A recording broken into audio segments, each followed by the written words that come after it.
This week, oil is on track for its biggest gain since 2020. And the market has been scrambling to find safe havens as the conflict grows in the Middle East. And the US economy unexpectedly lost 92,000 jobs in February. This is Reuters Morning Bid, bringing you unfiltered market news and analysis straight from the Reuters newsroom 7 days a week. I'm Elena Casas in London. And I'm Peter Devlin. It's Saturday, March 7th. So Elena, it's been a very long week. Since this day last week, the US and Israel have been launching airstrikes on Iran. Meanwhile, Iran has been sending missile and drone attacks across the Gulf states. The crucial Strait of Hormuz has grown to an almost standstill.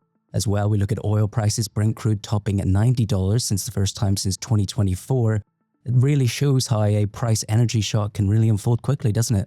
It really does. About a fifth of the world's oil and gas normally travels through the Strait of Hormuz. That's at the moment about 140 million barrels that are stuck in the Gulf that can't be exported. Now, Saudi Arabia and the UAE can export some of their oil via the Red Sea instead. But essentially, there's nowhere for this oil to go. And as a result, prices are soaring. And that's very quickly being translated into gains at the pump in the US as well, of course. Even though President Trump told Reuters this week that if they rise, they rise. He seemed fairly relaxed about it. But certainly in the Gulf, ministers are not. The Qatari energy minister said on Friday that the price of oil could reach $150 a barrel if countries in the Gulf are forced to shut down production because they just can't export it. But let's talk about these forecasts because they're getting insane. As you said, $150 from the Qatari energy minister. As well, Goldman Sachs saying $100 within a few weeks. One analyst we spoke to as well wouldn't give us a price point, but said as this goes on with 1 week to 1 week, the price is going to creep higher.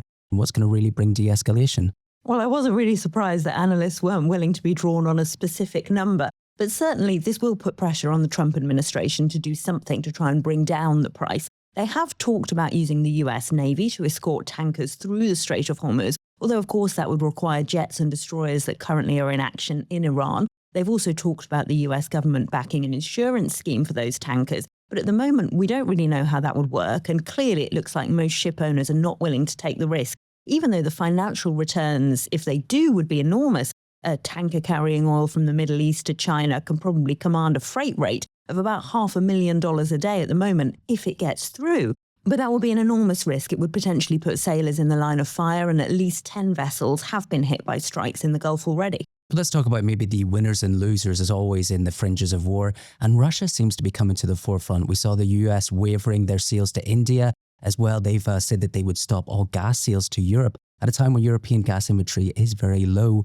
Is really Russia profiting from this? It does come at a very convenient time for Vladimir Putin, whose economy has really started to struggle, partly as a result of the price cap on Russian oil, which is supposed to restrict the amount of profit that Russia can make from selling oil internationally.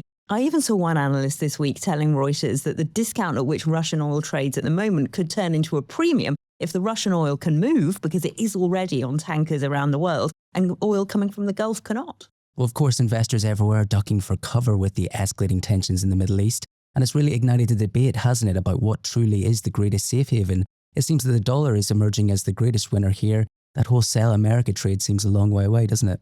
It does. Well, US Treasuries haven't had a great week, though, and neither have government bonds across the developed world. They've sold off as steeply as at any week, at least since the big trade wobble of April of last year. And of course, what's going on there is that traders are pricing in central banks having to stay on hold with rates for much longer, potentially, as higher energy prices increase inflation both in the US and in Europe. They're no longer pricing in a Fed cut for June, which was on the table as recently as a week ago. Now the market doesn't expect that until at least July and perhaps September. And in Europe, they're even looking for the ECB to be forced to hike perhaps this year, when we expected them to stay on hold for the whole rest of the year as a result of higher inflation caused by the energy price spike. Well, Lena, we have to talk about maybe one of the biggest shocks that no one else was expecting for the week. On Friday, we were all expecting a snooze for the non-farm payrolls number, expected to come in at a gain of 59,000, showing a quite stable labour market. But surprise, it came in at a loss of 92,000 jobs.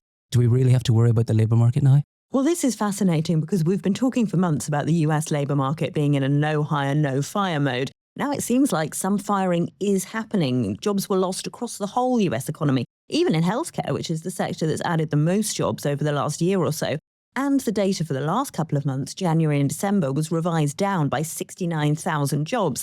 Now, we keep getting these big revisions to labour data. Of course, this is why President Trump sacked the head of the Bureau of Labour Statistics last year, because of big revisions. That doesn't mean that the data isn't credible, but it does mean that economists promoting almost any thesis about the US economy can say, well, we'll find out that I'm right once the data has been revised either up or down. And certainly this does give more food to the argument that the US economy is actually much weaker than it appears on the surface. Well, it's truly been a historic week. Reminder to our US listeners that the clocks do spring forward this weekend. That's 1 hour less of sleep. Unfortunately, I do think it's needed. Next week's going to be busy as well.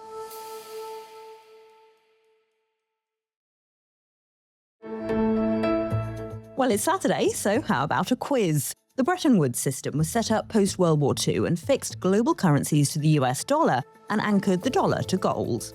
What price, though, was gold pegged at under the Bretton Woods system? This is a hard one, we didn't know, but was it A, $20 an ounce, B, $35 an ounce, or C, $50 an ounce? We'll have the answer for you in tomorrow's show.